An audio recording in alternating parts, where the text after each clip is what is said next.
Hello guys, আমরা কিছু শব্দ শিখব যেখানে ডি সাইলেন্ট থাকবে, অর্থাৎ লেখার সময় ডিকে লিখতে হবে, কিন্তু যখন ওই শব্দটি উচ্চারণ করব তখন ডি উচ্চারিত হবে না।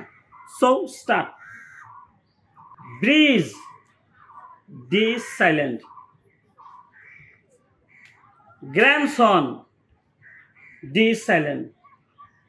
Handsome, D silent. handkerchief, D is silent. Granddaughter, D is silent. Grandmother, D is silent. Grandfather, D is silent. Korim and Rohim, D is silent. Sandwich, D is silent. Naz, D is silent. Thanks for watching. Please subscribe my YouTube channel.